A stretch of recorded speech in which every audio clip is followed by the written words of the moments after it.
And greetings, fellow Unity users. It is part 8, and I know you've all been really excited about this one because this is where we're going to make some buttons that actually do some stuff, and we're actually going to get into a little bit of colors too.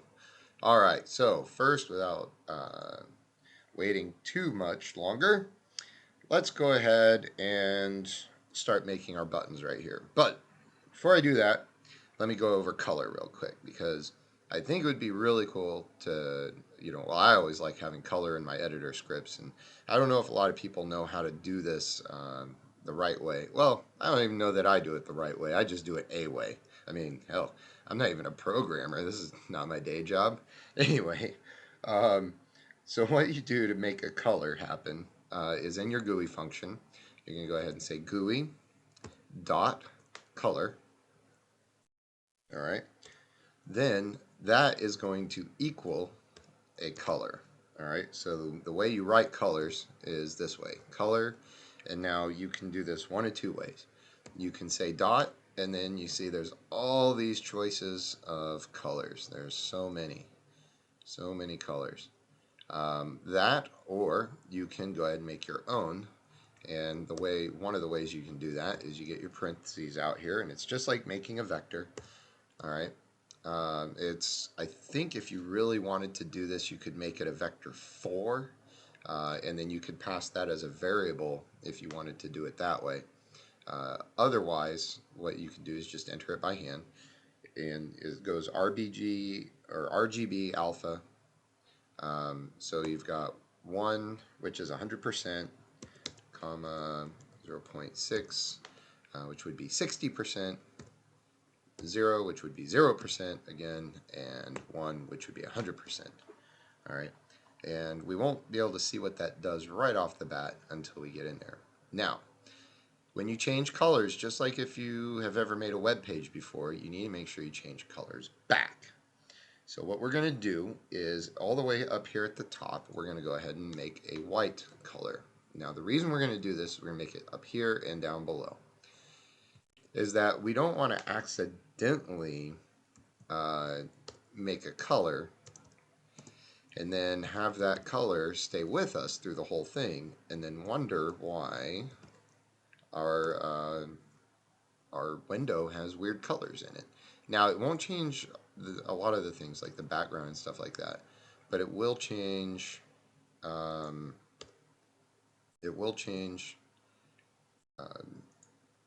um, like, what is it, the scroll bars, the insides of the windows, the things like that. All right, so what I did was I went ahead and put the color white at the very top at the on GUI. That way it stays white. Then I put the white in front of where we're about to change color, just in case I changed the color before that and I didn't change it back. Then I'll put the color change back to white down below that so that I can put whatever functionality I need right here, which is going to be the button. Now, buttons are booleans, okay? It's an if. It's saying if you hit it, then do something. All right, so we say if GUI dot button, all right, which is there. All right, and then a button is a rectangle, all right, has a rect struct on it. So we're going to go ahead and put that on there.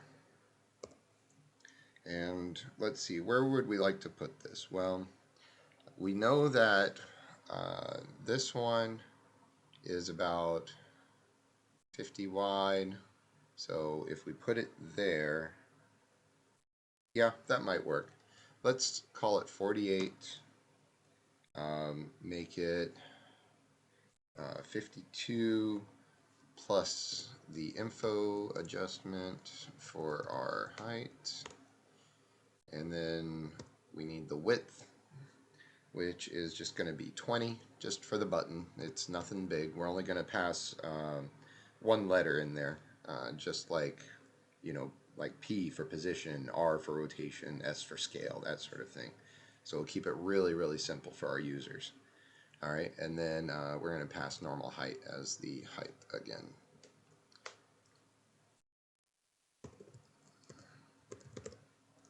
All right, so we've got normal height. All right, now, like I said, we want to pass in the label for this, but you can't just put in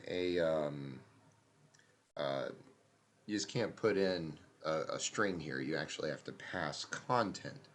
So we're going to have GUI content right here. Now you can pass your string. Okay. So we're going to go ahead and go in here, and which one we're going to make this? Position, right? Okay. So we'll call that position. Count up our parentheses. We've got 1, 2, so it'll be 1, 2, 3. That's right. Okay.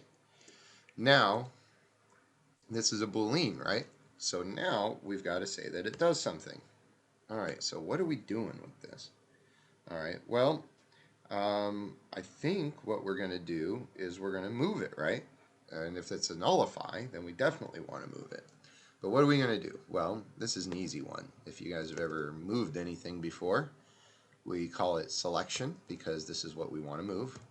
The active transform, this would be the thing that's selected. And because it's already a transform and not an object, I can go straight into position. All right, you see how we did that? All right, if it was, oh, hold on, I'm not done with that line. If it was, let me just show you real quick. If it was active object, I'd have to pass the, oh, I wouldn't be able to pass the transform. That's right, I remember. I've tried this before. Anyway, transform, let's keep it simple, and everything will work.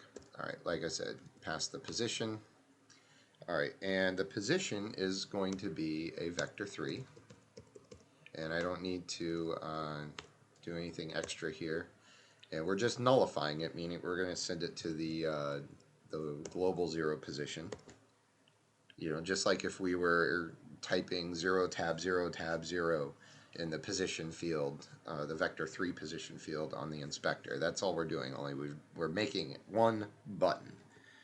All right. And we've gone ahead and closed out our curly brace, and there we go. So let's check it out, and let's see what we got. Hey, look at that. We got a nice little orange button. All right, now if we look, our cube is at the -49, 2.5, etc. Okay, so if we look at this and we say, let's hit that, well, we just nulled it out, and there it is, right at 0, 0, 0. So we can go ahead and move that way somewhere away. Here, let's scroll out quite a bit so we can see this thing. Oh, look at that. Maybe we'll be able to see it jump now. Boink! All right. Hey, it's working. And if we don't have anything selected, it goes away, thus not allowing us to accidentally move something that we don't want to move. All right, so if we move this, though, and I say, oh, I didn't want to do that, uh-oh, I can't move it or undo it. I can only undo the inspector, which won't do anything for me. And Control Z only will allow me to go so far with selections, but it won't allow me to undo movement. So we need to figure out the undo feature. So we're going to do that in the next video as we also add some more buttons, but we don't want to add more buttons unless we figure out the undo feature, right? Okie dokie.